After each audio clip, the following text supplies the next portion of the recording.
Welcome. So, in the last lecture we had done on how to actually define a LeNet, the very basic model, and then we had seen the different aspects of defining that LeNet and trying to use that for your MNIST digits. So, to give you a recap of what we had done over there was primarily we defined the network, and then we over there went on to what will be the kind of data which gets processed. So, as the images keep on getting processed over there, since the size of the images and the size of the data keeps on changing and varying across the network. So, we also looked into how it was varying, plus on top of that we had also seen what is the total space of the weights. So, what is the total number of weights or parameters which you can keep on tuning over there.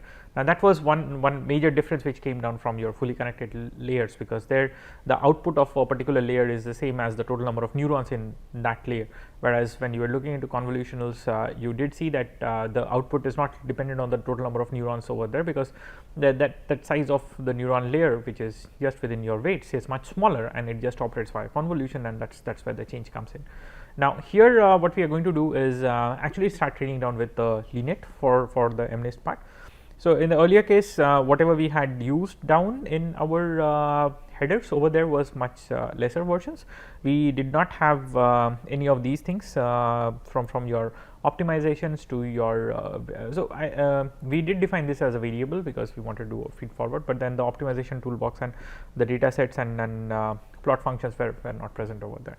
We hadn't yet actually trained it out. So, this is where we start with the first training, and then this is to get you excited because this is your first CNN which will get trained. So, till now you had trained down your fully connected networks and everything. In the last class you had just learned how to write down your first CNN and do those basic calculations as to what is the total number of parameters which it has to learn, what is the size of the outputs coming down from each zone, what will be the dependency between the input to the output over there, and how that keeps on influencing it out.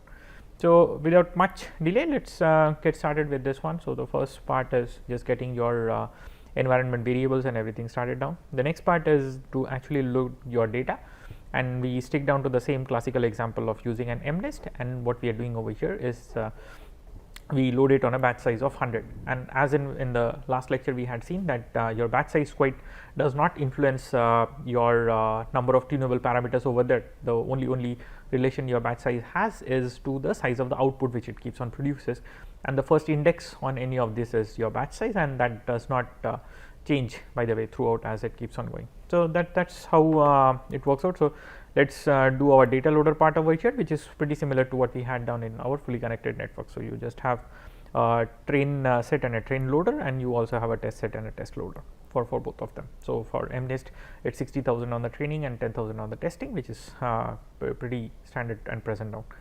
Now comes down this part, which is just the curious part of looking into it. So, I have all my training data set, all the 60,000 of them, and on all the 10,000 of my testing data set loaded down and available to me.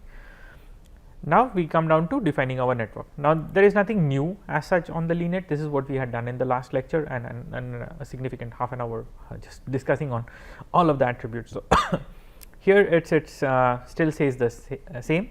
The only difference which is brought down is in the forward function. In the earlier case you did see that we had put down a lot of print statements to print down the actual size of the output which is getting produced over there, whereas here we are just done away with all of those print statement. It does not make sense to keep on within every epoch, as every single batch keeps on passing through it, that you print it out. It will not play any role in down other than just for your satisfaction of seeing down what is the size of outputs coming down over there. So, in the earlier case we had just done it for a debug purpose.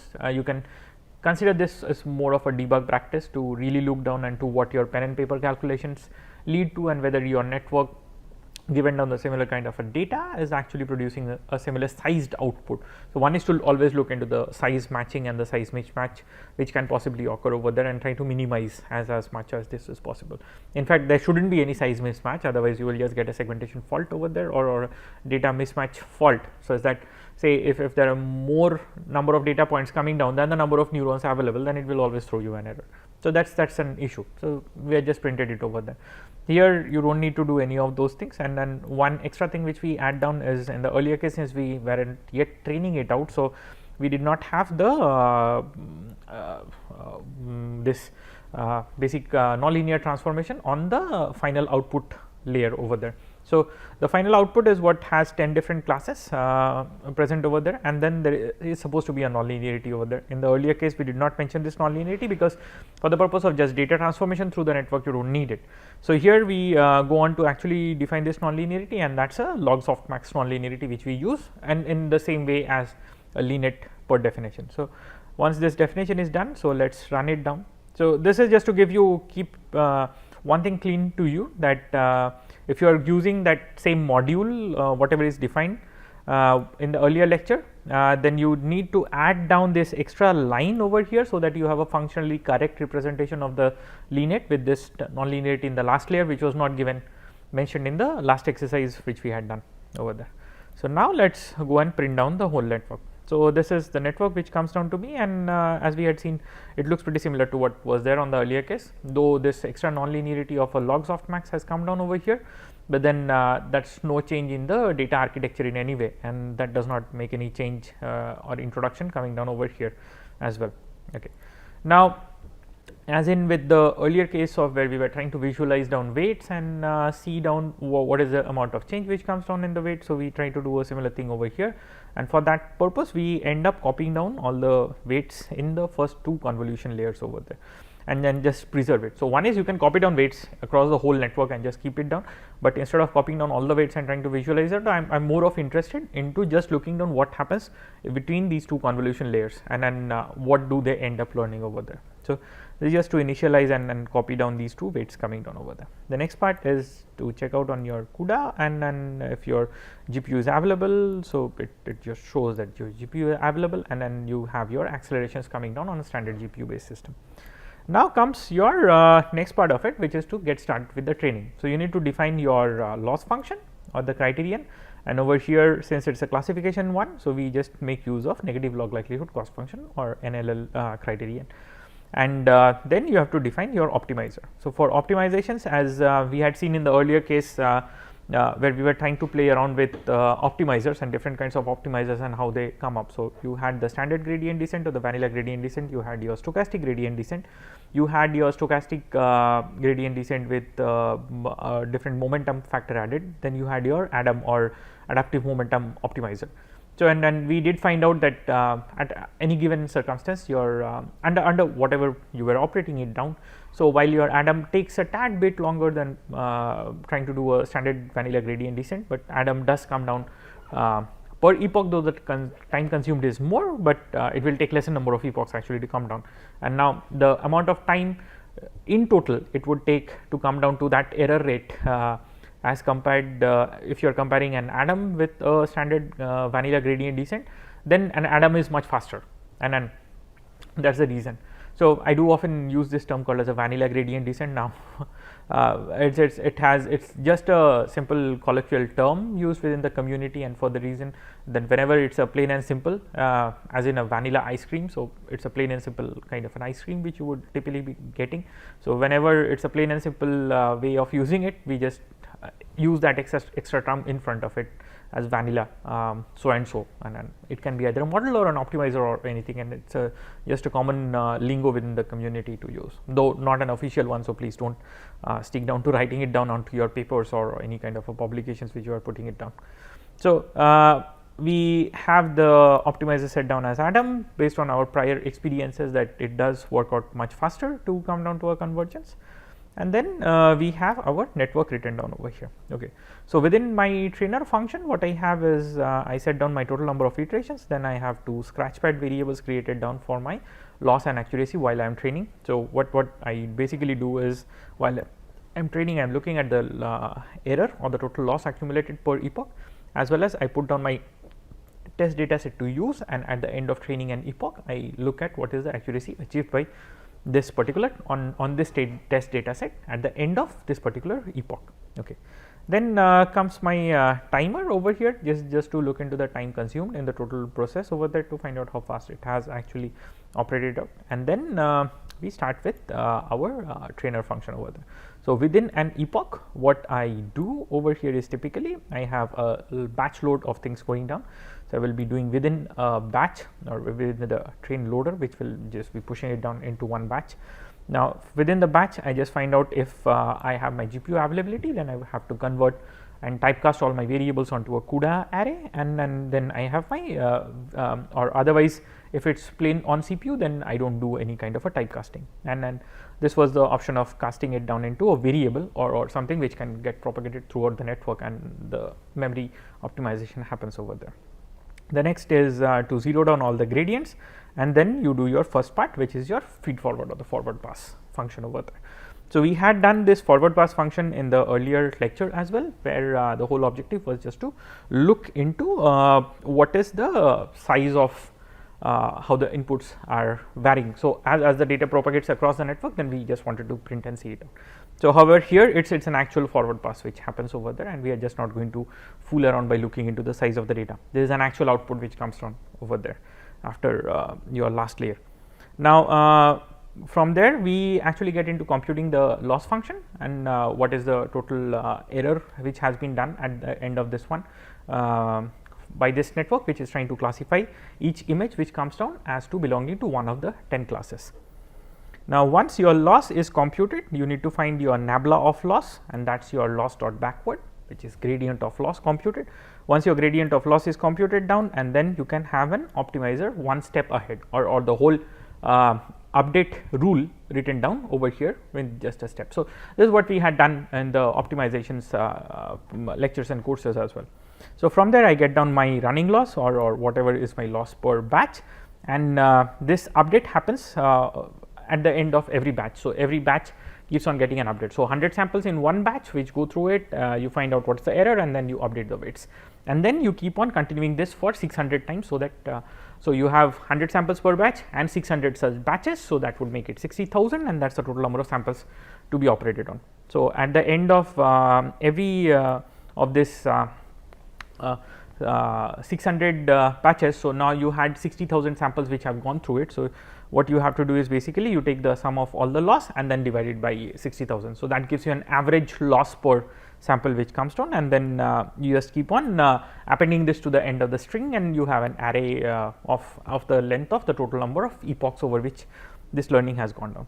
Now, once this whole thing has happened down, what I do is actually find out how many of them are correct and how many of them are wrong at the end of each of them. So, now typically while this is running down within an epoch, so within each epoch I am also trying to find out that at the end of training of this network on an independent set, which is my testing set, how good does it behave, because this set has not been used for training the network. So, none of the weights have changed or anything based on any sample which it sees on the test data set. So, that is what I am doing over here within each epoch itself. So, here it is just to load down your variables and convert it down onto your CUDA array if it is available, and the loader comes down from your test loader. So, your test loader loads again in batches of 100 and all the 10,000 samples present over there. So, there will typically be 100 batches which have to go through this one. So, it is the same part what you do over there, that you do a feed forward and then just get down your output, and then your final part. So, you have your input which is converted down, then you see your outputs, and then you find out what is the predicted value over there. Now, the predicted value which comes down is basically which index has the maximum value, or that will be whichever neuron gives you the highest probability coming out of it, and that is the class to which it will be belonging if you are taking a decision. Now, here the whole objective is to find out how many of them are correctly classified, and that will give you an accuracy.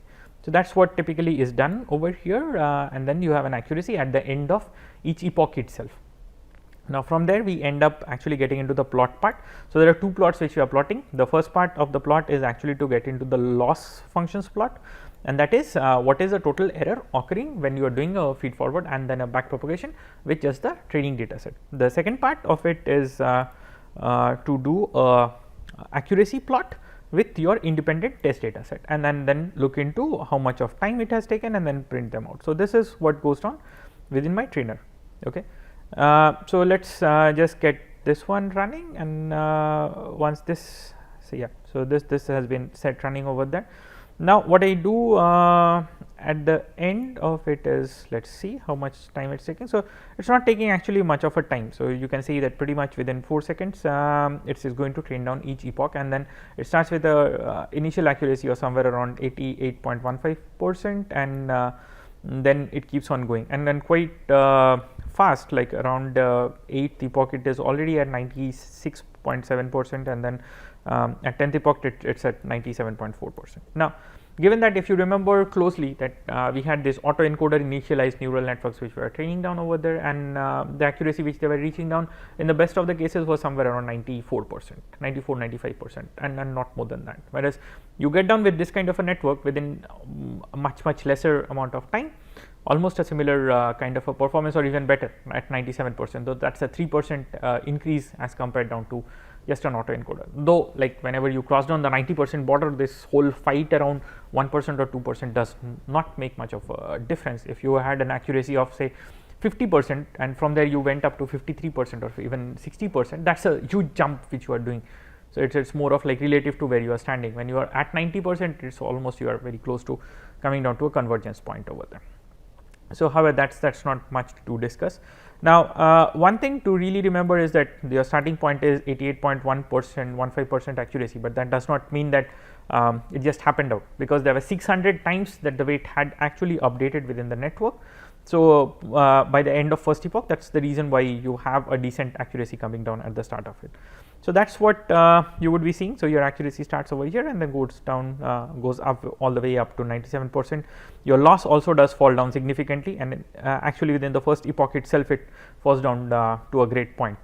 Now, having said all of that, the next part is actually to look down into what happened with all of this training. So what I try to do is, I had already copied down all of my weights earlier. So if you go up, you would be seeing that over here what we had done is, once the network is initialized and you have these randomized weights present, so I have just copied and kept all of these randomized weights over there.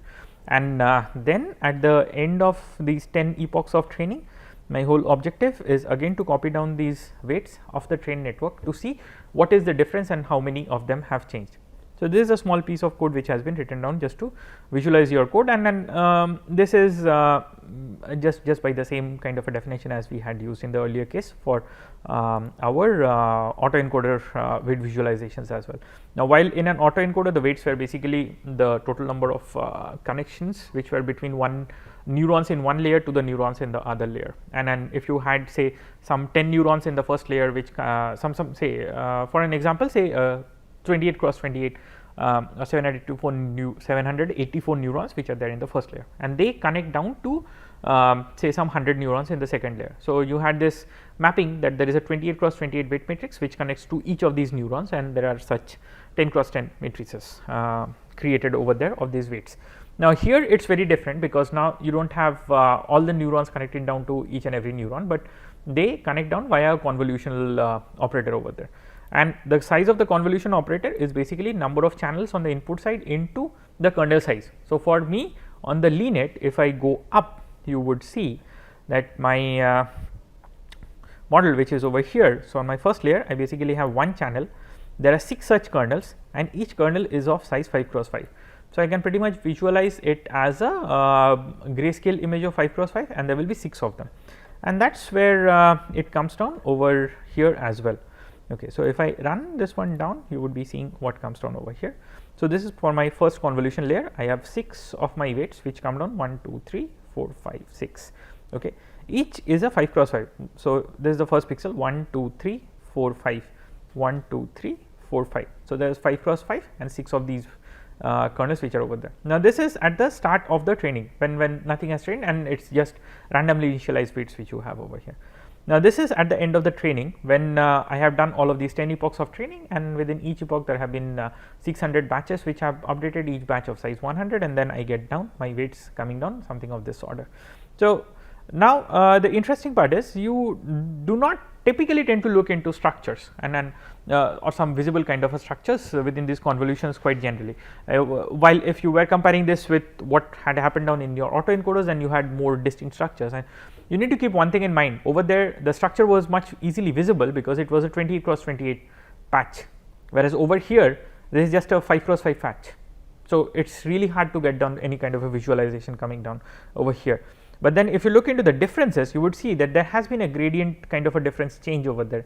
Now if this was training over longer and longer period of time, because if I look down into my curves over here, I see that they haven't yet saturated actually, and then they are still monotonically, so my loss function is monotonically still decreasing. My accuracy over here has still a monotonic tendency of increase over there. So that means that these can still keep on getting trained and come down to a conformal point. So for general purpose, what I would say is that you guys can actually train it down for about 100 or 500 epochs, and then you would see much better structures getting visualized over here, and they would look very much similar to your gradient operators in general, because that's what we have seen down.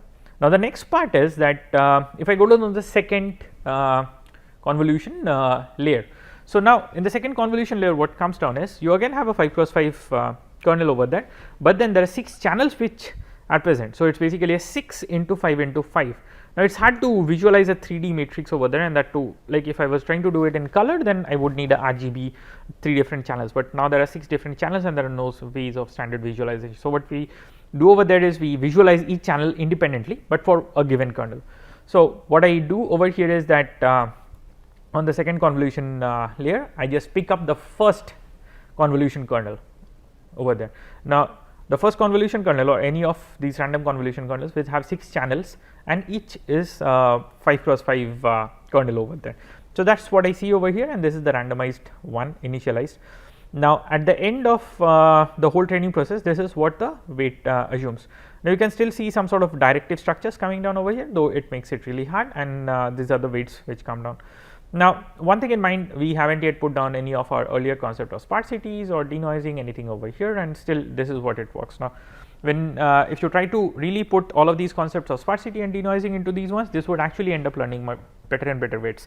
So somewhere down the line, when we would be doing our other things which will leak down any of these convolution operations to trying to create something similar to an autoencoder called as a convolution autoencoder, we would actually bring you closer to doing all of those, where you would see whether convolution operations itself can also be defined, can also be used in order to define a autoencoder kind of a structure, and can be used unsupervised feature learning in order to initialize a network to come down to a much conformal representation. So till then, it's interesting to go on with these ones. So in the next lecture, I am going to move over from just mere grayscale images onto color images, and then we look into how these kind of kernels also perform over there. So just stay tuned and stay excited for the next lecture.